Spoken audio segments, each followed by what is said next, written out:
बारिश का मौसम था, बादल गरज रहे थे और रात के 10 बज रहे थे।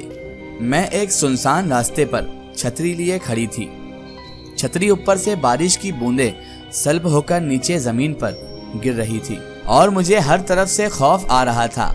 मैं बार बार अपने शौहर को कॉल लगा रही थी।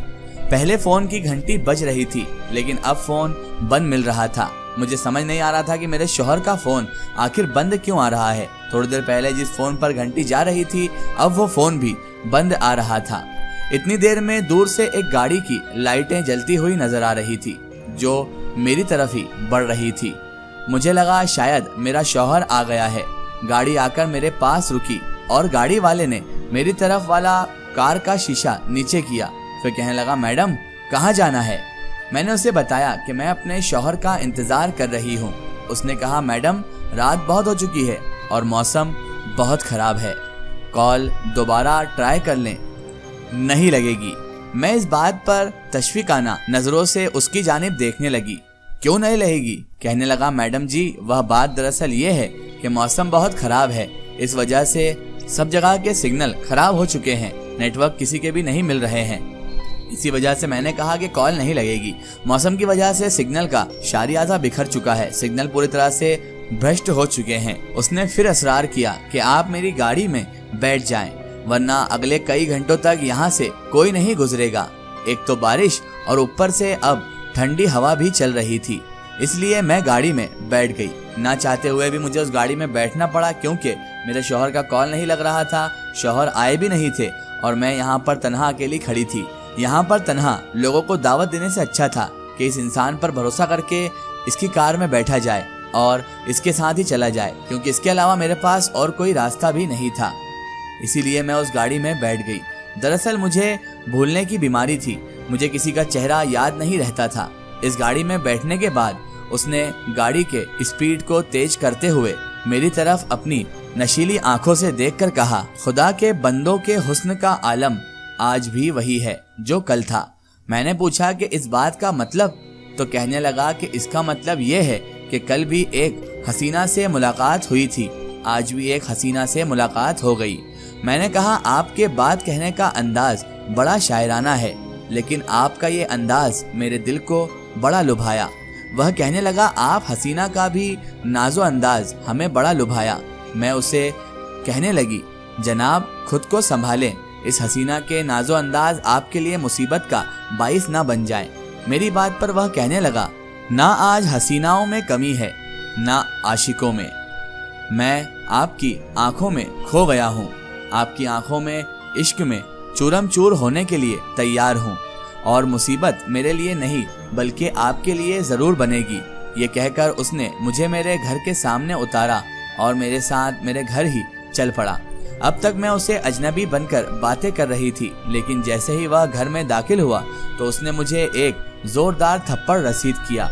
बदकिरदार औरत, मैं ना होता तो शायद आज तुम किसी भी अजनबी शख्स से ऐसे ही बातें कर रही होती।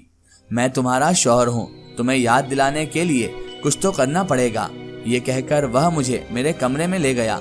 इधर उसने मुझे बेड पर एक रस्सी से बांध दिया और इस्त्री तेज गरम करके मेरे पाँव पर लगाई तो मेरी चीखें निकल गई, लेकिन उससे मेरी चीखों से सुकून मिल रहा था और वह ऊंचा ऊंचा हंस रहा था। मुझे तकलीफ देकर वह ऐसे ही हंसता था। मैं अपना बहुत इलाज करवा चुकी थी कि लोगों के चेहरे मुझे याद रहें। मैं लोगों के चेहरे भूल जाया करती थी और एक बहुत बड़ी संजीदा बीमारी मुझे हो चुकी थी, जिसकी वजह से मुझे बहुत तकलीफों का, बहुत अजियतों का सामना करना पड़ा था। लेकिन ये एक ऐसी बीमारी थी जिसका कोई इलाज ही नहीं था। मैं यही समझती थी कि शायद वह मेरी गलतियों पर मुझे तकलीफ देता है। उसने मेरे पाँव जलाकर ऊपर 2 या 3 100 के जूड़े पहना दिए। अगली सुबह जब आंख खुली तो इस बेड पर नहीं पाया। उठी, लेकिन पाँव में बहुत दर्द था। बहुत मुश्किल से उठकर खिड़की के पर्दे जो थे वो मैंने पीछे किए तो देखा वह सामने लॉन में बैठा स्मोकिंग कर रहा है। ऊपर से उसका दोस्त भी आ गया था। वह मुझे देख चुका था कि मैं उसे देख रही हूँ, तो मुझे इशारा किया कि कुछ खाने को ले आओ। मुझे चलने में बहुत ज्यादा तकलीफ हो रही थी, क्योंकि इस्त्री गरम गरम उसने मुझे चोटा दी थी, जिसकी वजह से मेरा पाँव अच्छा खासा जल चुका था और चलने में अब इतनी ज्यादा तकलीफ हो रही थी कि चलना मुहाल हो चुका था।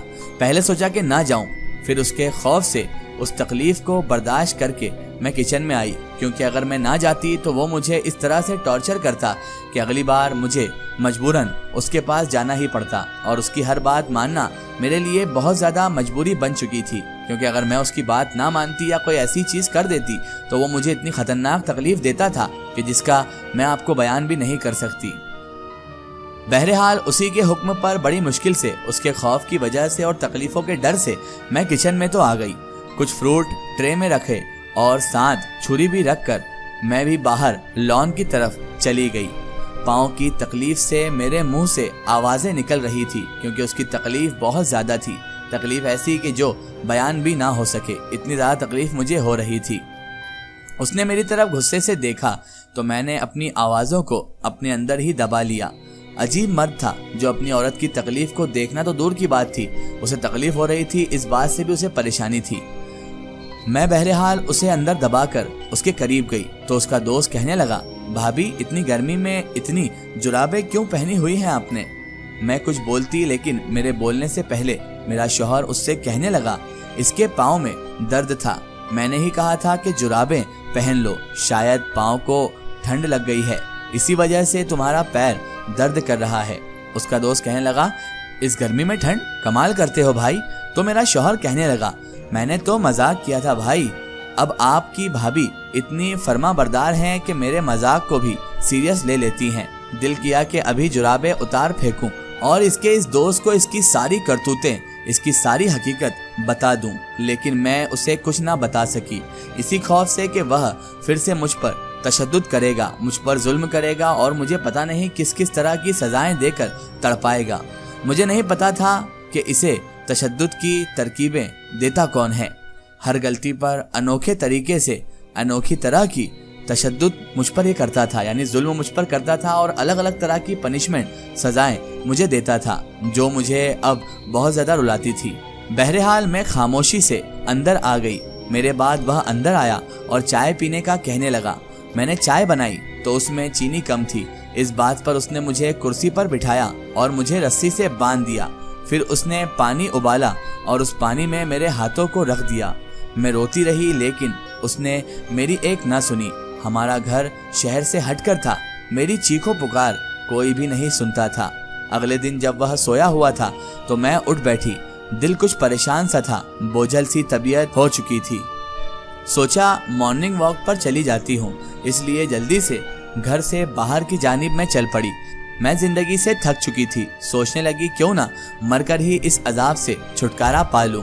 करीब ही एक तालाब था और मैं इसमें डूबने का इरादा कर चुकी थी और अभी मैं छलांग लगाने ही वाली थी कि तभी पीछे से मुझे एक आदमी ने खींच लिया। इसका एक स्टोरी हम देखेंगे इसके अगले पार्ट में।